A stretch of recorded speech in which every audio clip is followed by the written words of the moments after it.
السلام عليكم ورحمة الله تعالى وبركاته. ونحن في الأيام الأخيرة من هذا الشهر العظيم، شهر رمضان المبارك. نتمنى من العلي القدير أن يتقبل منا ومنكم الصيام والقيام، وأن يعيد علينا هذا الشهر بالخير واليمن والبركات إن شاء الله. الموضوع ديال اليوم إن شاء الله سيدور حول اللائحة النهائية التي قدمها الناخب الوطني المغربي نبيل بها لفئة أقل من 17 سنة، المقبلة على خوض غمار منافسة كأس إفريقيا للأمم المقامة ببلدنا إن شاء الله ابتداء من 30 مارس الحالي. عرفت هذه اللائحة استدعاء 26 لاعب مقسمين على لاعبين يمارسون بالمغرب والأغلبية تمارس خارج المغرب.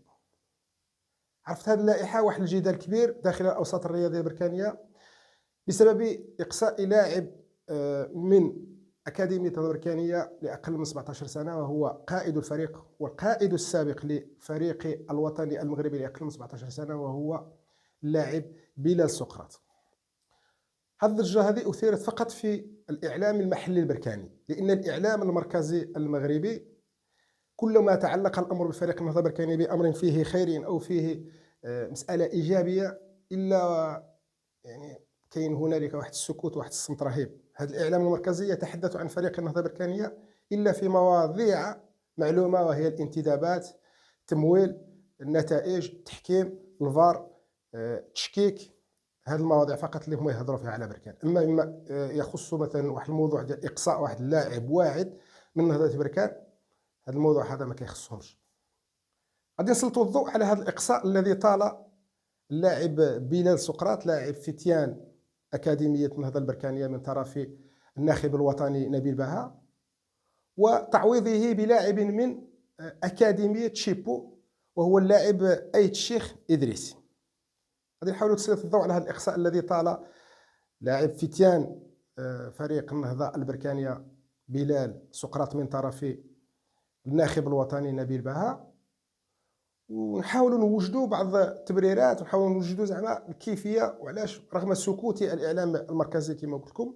لانه في هذيك الندوه التي عقبت التصريح باللائحه اسئله حتى واحد مسؤول على هذا الاقصاء هذا ولا على هذا كيفيه اللاعبين ولا على الاسئله كانت اسئله عامه جدا عن السن البيولوجي للاعبين ومساله ديال التحضير ومساله ديال، لكن حتى شي واحد ما طرق لهذا الموضوع ولا طرق لهذا اللاعبين، مما يبين هنايا بين قوسين ان ضعف الاعلام ديالنا المغربي الرياضي انه ماشي مختص.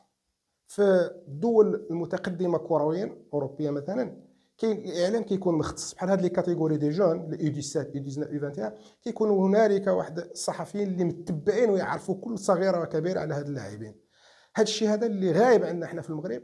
ربما لو كان عندنا اعلام متخصص كان ربما الاسئله ستطال الناخب نبيل بها، وكانوا ربما يستفسروا على هذا الاقصاء ولا على هاد اللاعبين وعلى هذا حتى واحد ما يعرف، ربما حتى الاغلبيه ديال اللاعبين المشاركين في هذه الدوره القادمه ان شاء الله. نمشيو الان لهذا اللاعب هذا اللي قصاه نبيل بها، هذا اللاعب بلا سقراط كما قلت. اولا لاعب الى امد غير بعيد كان هو القائد ديال هذا النخبه هذه ديال المنتخب الوطني الاقل من 17 سنه. كيفاش بين عشيه وضحاها واحد اللاعب اللي لعب معك كاع لي زيليميناتوار ومن تجي لو جورجي ديال لا كومبيت ديال لا كومبيتيسيون ديال المنافسه قاريه وفي البلد تقصي القائد ديالك. المساله هذه غير مفهومه. ربما هذا القائد هذا ما كانش عندك فيه ثقه وما كانش عندك فيه، ما غاديش تلعبوا كاع هاد المباريات وما غاديش ربما تعطي له شاره العماده. دليل على ان اللاعب كان يرسم ربما على مستوى جيد. المساله الثانيه كذلك هذا اللاعب هذا ما غاديش حنا نهضروا من فراغ. نعطيكم واحد المثل حي مثلا. شوفوا هذا الفيديو هذا، لاعب بلا سقراط هنايا هو الذي انقذ ماء وجه بها يوما ما ضد المنتخب الجزائري، وهو اللي غادي يسجل كما نشوفوا هنايا هدف التعادل ضد المنتخب الجزائري لاقل من 17 سنه. فاش واحد اللاعب واحد مورفولوجي فيزيك بعدا نشوفوا كي امبوزونت، باين بلي فرونشمون الى ان بون غاباري ان بال بريزونس. هذا الشيء هذا اللي خصو يكون متوفر ديجا عندنا في مواجهه الفرق الافريقيه. واحد اللاعب اللي قد يمشي حتى يسجل، يعني سيغتان جوغ افيك دو كاريزم وافيك واحد لا بريزونس. نشوفوا على انه يسجل واحد الهدف حاسم كذلك رغم انه مدافع اوسط. إضافة إلى ذلك وبشهادة مجموعة ديال المتتبعين على أن اللاعب بلال سقراط لاعب عنده واحد المستوى كبير جدا، ولاعب مستوى اللي خولوا باش يكون ضمن هذه اللائحة ويكون أساسي ضمن المنتخب المغربي، ليس لأنه من أكاديمية فريق النهضة بركانية، بل العكس من هذا، على أنه مشى مثلا. نعطيكم واحد المثال آخر. مشى فريق النهضة البركانية شارك في الدوري الدولي لمدينة العين الإماراتية بمشاركة مجموعة ديال الفرق العالمية، مثلا تشيلسي ومجموعة ديال الفرق. فريق النهضة البركانية مشى للنهائي وكان استطاع مثلا أنه يفوز على تشيلسي. وهذا اللاعب هذا اللي قصاه نبيل باها تصور معايا على أنه هو اللاعب اللي غادي يدي أحسن لاعب ديال الدورة.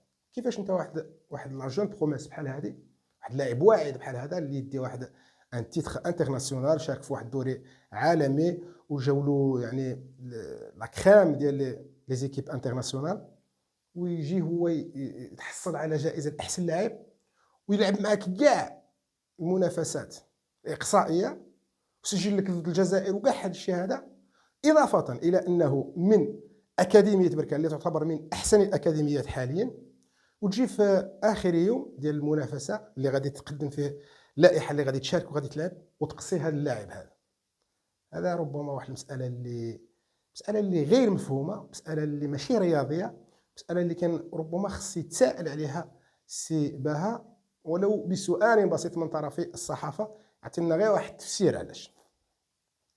مساله اخرى التي اثارت انتباهي في هذه اللائحه هذه واللي فيها واحد شويه ديال الغموض وتثير واحد نوعيه ديال التساؤل بغض النظر على هذا الاقصاء ديال بلال سقراط، وهو مثلا المساله ديال ان نبيل باها عيط على زوج حراس من اكاديميه محمد السادس، يعني الحارس الرسمي والحارس الاحتياطي ديالو.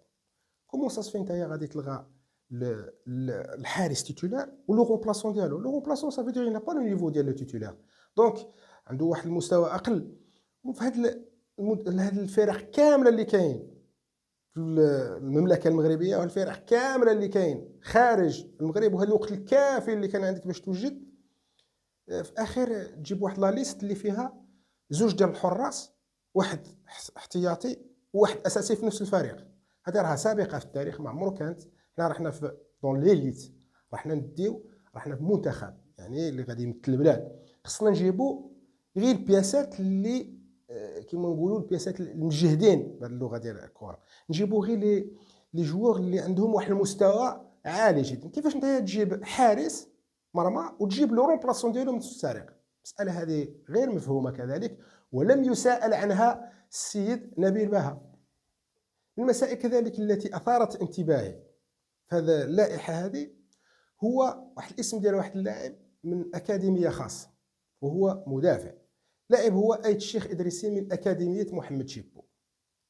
هنا طرح واحد التساؤل، كيف يعقل على ان السيد نبيل باها يستدعي واحد اللاعب من واحد الاكاديميه خاصه، مي خاصه كي دي خاصه دونك سا غولاف ا دو فوتبول لوازير، اللي ماشي اكاديميه نتاع فريق ولا نتاع داخله في مشروع، ولا اكاديميه نتاع واحد الشخص اكس انترناسيونال ماروكان شي يوسف شيبو دار الاكاديميه ديالو.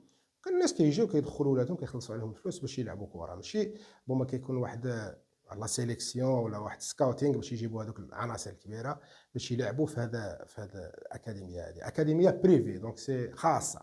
كيفاش انت تفضل واحد جاي من اكاديميه خاصه على واحد جاي من اكاديميه تاع بركان التي تعتبر الان من الاكاديميات العصريه جدا في المملكه، واللي كتستحمل وسائل تقنيه جد متطوره، واللي داخله كذلك في هذا المشروع ديال الجامعه الملكيه المغربيه لكره القدم بمشاركه من المكتب الشريف للفوسفات لتطوير كره القدم المغربيه.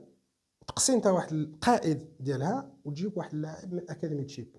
هذا اللاعب هذا نفترض على انه ربما موهبه وعلى انه لاعب كبير ولا، لكن نظن انا شخصيا انه من يكون واحد اللاعب كبير وعنده واحد الموهبه كبيره وانجيني ما غاديش يبقى في اكاديميه شيبو. ربما لو كان واعر لهذه الدرجه هذه باش يلغى له السي نبيل باها، ربما كان ممكن يلغاو له الفتح، يلغاو له لي فار، يلغاو له الوداد، يلغاو له الرجاء، يلغاو له فرق اكاديميات اللي عندهم دي سكاوت اترافير كاع لو رويوم يشوفوا هذا بياسات الواعرين وكيديهم، ولا اكاديميه محمد السادس تديه. كيفاش هذا واعر اسو بوين وكيلعب في اكاديميه يوسف شيبو؟ يعني المساله هذه ربما كذلك كان اولى واجدر باش هذه الصحافه هذه اللي كانت حاضره لهذيك الندوه كان ربما يجب مساءله السيد نبيل بها عليها. ختاما، هذا الاقصاء ديال بلال سقراط بين على ان كذلك على ان الصحافه الرياضيه المغربيه لا زالت بعيده عن المصداقيه، لا زالت بعيده عن الصدق، ولا زالت بعيده عن الاحترافيه. انه ربما كان اولى اجدر هذا الموضوع هذا يثار، وكما كتهضر هذه الصحافه على ان الوجود ديال السيد فوزي القجع دائما يعطي البركان الاولويه في مجموعه ديال الصوالح، كيفاش هنايا هذا الموضوع هذا لم يؤخذ بعين الاعتبار؟ اذا كان فريمون هذا السيد فوزي القجع عنده هذا لا بيسونس هذه وعنده هذا، يعني علاش هذه الصحافه هذه ما تجيش هنايا تهضر وتقول ودي رغم ان هذا اللاعب هذا من فريق النهضه البركانيه الا انه قائد الفريق ولكن ما تستدعاش في الوقت اللي ما تهضرش كذلك وتقول علاش هذا اكاديميه محمد السادس كتسيطر على هذه الفئات هذه رغم تدني مستواها مؤخرا، مثلا في مواجهه مباشره مع فريق النهضه البركانيه اكاديميه خسرت الي روتور كونتر النهضه البركانيه في هذه الفئه السنيه ديال يو 16. دونك هذه الصحافه هذه ماشي نزيهه وماشي ما عندهاش مصداقيه وما عندهاش احترافيه. ختاما نتمنى انني ما نكونش طلت عليكم بزاف. الى موعد لاحق استودعكم الله الذي لا تضيع ودائعه. طاب يومكم والسلام عليكم ورحمه الله تعالى وبركاته.